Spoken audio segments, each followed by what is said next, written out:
திரு Abbas எப்படி பார்க்குறீங்க அதிமுக நடக்கூடிய சிக்கல்? திமுக அரசாங்கத்தின் மீதான அதிருப்தி தான் இந்த தேர்தலில் பெரிய அளவில் வேலை செய்திருக்கிறது. அந்த இடத்திலே, அந்த அதிகாரத்தை அறுவடை செய்யக்கூடிய இடத்திலே அதிமுக தான் இருந்திருக்க வேண்டும். அதிமுகவாக இல்லை, துண்டு துண்டா உடைச்சு வச்சிருந்தோம். ஓபிஎஸ் போயிட்டாரு, செங்கோட்டையன் போயிட்டாரு, சசிகலா அம்மா தனியா வந்து வேட்பாளரை நிறுத்தினாங்க. நீங்கள் டிடிவி தினகரன் 8 வருஷம் கட்சி ஆரம்பித்து அது ஒரு தனி அமைப்பையே நடத்த வேண்டிய சூழ்நிலைக்கு ஆளாக்கப்பட்டார்.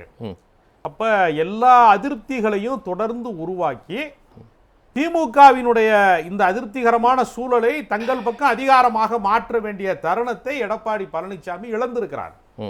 அப்போ அந்த கட்சிக்காரர்களுக்கு கோபம் வருவது ஏற்கதானே. கட்சி நடத்துறது என்ன, அது என்ன துறவரம் பூண்டவர்களை கட்சி நடத்துகிறாங்க? அதிகாரத்துக்காக தான் கட்சி நடத்துகிறாங்க எல்லாருமே. அதிகாரத்தில் ஏற்கனவே பல முறை இருந்த அமைப்பு அதிகாரத்தை இனி பெறவே முடியாது. நம்ம 3வது சக்தியா மாறிட்டோம், நம்மளை தூக்கி போட்டாங்க.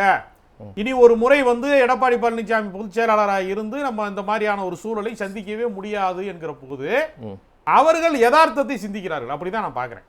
அதிகாரத்தை நோக்கி சிந்திக்கிறாங்க, இல்ல இவங்க துரோகம் பண்றாங்க அப்படின்னு எடப்பாடி துரோகம் தியாகத்துக்குலாம் இங்க வேலை கிடையாது. வெற்றி பெறுகிறீர்களா இல்லையா? நீங்க சொன்னது மாதிரி ஜெயலலிதா அம்மா வெற்றி பெற்றாங்க, தோற்றாலும் மீண்டும் மீண்டும் மீண்டும் எழுந்தார்கள். எம்ஜிஆர் வெற்றி மட்டுமே பெற்றாரு. அந்த இடத்துல எடப்பாடி பழனிசாமி இருந்திருந்தா இவங்க ஏகபோகமா ஆதரிக்க போறாங்க. அவர் தொடர்ந்து தோல்வியை கொடுக்கிற போது, கட்சி பின்னடைவுக்கு போகிற போது, அதற்கு வந்து இவருடைய இணக்கமான போக்கு, கட்சிக்காரர்களை அரவணைக்காத இவருடைய தன்மை, இவருக்கு அந்த தனித்தன்மை என்பது வந்து அரவணைக்காத தன்மையாக இருக்கிறது. எல்லாரையும் வந்து இணைத்து கொண்டு செல்வதற்கான வாய்ப்பை அவர் வந்து இழந்திருக்கிறாரு.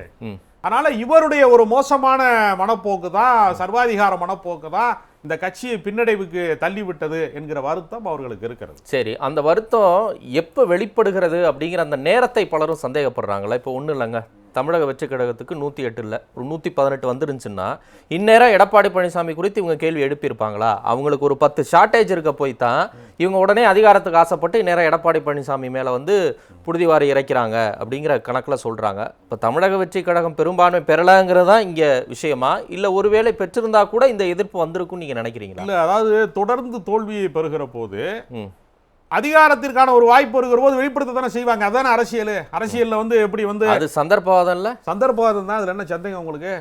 அந்த சந்தர்ப்பவாதத்தை அரசியல்ல செய்யத்தானே செய்வாங்க. எந்த கட்சியில செய்யாம இருப்பாங்க? ஒவ்வொருத்தருக்கும் ஒரு நிலைப்பாடு இருக்குங்க.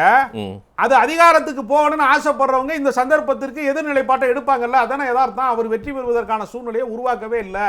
யாரையுமே கூட்டணியில சேர்த்துக்கல. தேமுதிகவை விரட்டி விட்டுருக்கிறாரு. கிருஷ்ணசாமியை கன்சிடரே பண்ணல. யாரை மதித்தார் அப்படின்லாம் இருக்கலாம். அது போக அந்த கூட்டணிக்கு பேர் என்ன இருந்தாங்க? என்டிஏ கூட்டணி. அப்ப இதெல்லாம் சரியான கூட்டணியை அவர் அமைக்கவில்லை, சரியான வியூகம் வந்து வகுக்கவில்லை, தேர்தல் வெற்றியும் பெறவும் இல்லை. எதிர்கட்சி தலைவர் அந்தஸ்தை இழந்திருக்கிறாரு, 3வது இடத்துக்கு தள்ளப்பட்டிருக்கிறாரு. அப்போ பல இடங்களில் டெபாசிட் போயிருக்கு கட்சி. அப்படின்னா அந்த கட்சி வந்து எதிர்கால நம்பிக்கை என்ன இருக்கு? எதிர்காலம்னு ஒன்று இருந்தால் தானே சரி எதிர்கட்சியா இருக்கும், அடுத்த முறை ஆளுங்கட்சியா வருவோம்னு காத்திருந்தாங்க. இவ்வளவு நாள் காத்திருந்தாங்கல்ல.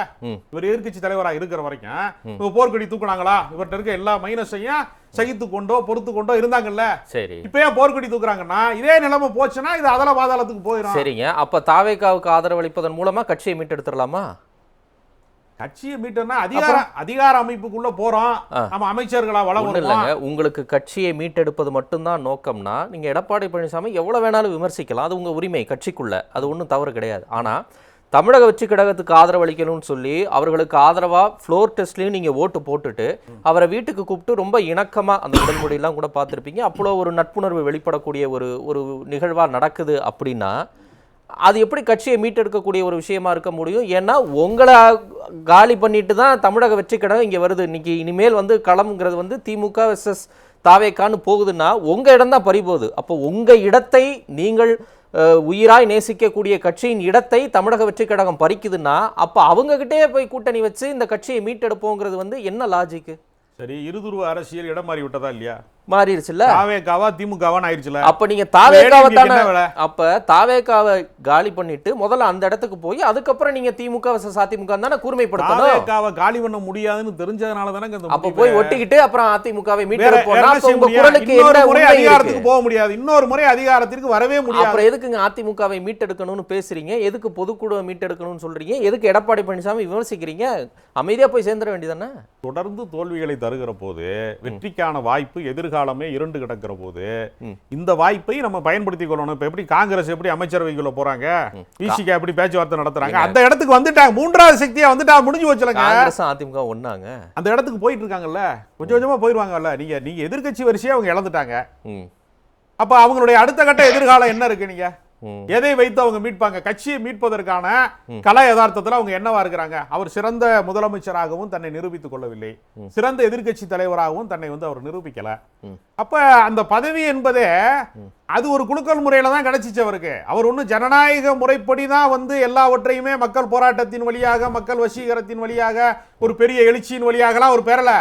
அது ஒரு சந்தர்ப்ப சூழ்நிலையில ஜெயலலிதா மரணத்தின் வழியாக, சசிகலா சிறைக்கு போக வேண்டிய நெருக்கடியின் வழியாக, ஓபிஎஸ் மேல ஏற்பட்ட முரண்பாட்டின் வழியாக ஒரு நெருக்கடி நிலையில அவர் உருவாக்கப்பட்டவர், ஒரு தற்காலிக தலைவராக உருவாக்கப்பட்டவர், தன்னை நிரந்தர தலைவராக, நிரந்தர பொதுச் செயலாளராக தன்னை கருதி கொண்டு கட்சியை தொடர்ந்து தோல்வியில் வைத்திருக்கிறார்.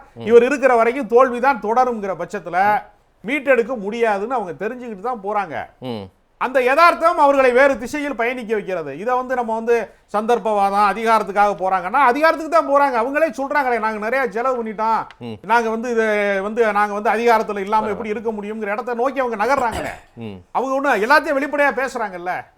அப்ப கட்சியை காப்பாத்தணும் நினைக்கிறவங்க ஓபிஎஸ் சேர்த்திருக்கணும், சசிகலாவை சேர்த்திருக்கணும், டிடிவியை வெளியில போக விடாம பார்த்திருக்கணும், செங்கோட்டையனை வெளியில விடாம பார்த்திருக்கணும். எல்லாவற்றையும் ஒருங்கிணைத்து அப்புறம் தோத்து இருந்தா தான் இந்த கட்சியை மீட்பதற்கு இவர் தான் பொருத்தமானவர்னு சொல்லலாம். இவர் எல்லாத்தையும் விரட்டி விட்டுட்டு, நெல்லிக்காய் மூட்டை அவுத்து விட்டது மாதிரி அவுத்து விட்டுட்டு, கட்சி என்கிட்ட தான் இருக்கணும்னு இப்பயும் சொல்லிக்கிட்டே இருக்கிறாருன்னா கட்சிக்காரன் எப்படி இருப்பான்? எந்த நம்பிக்கையில இருப்பாங்க எனக்கு தெரியல. கல யதார்த்தத்துல எப்படி இருப்பாங்க?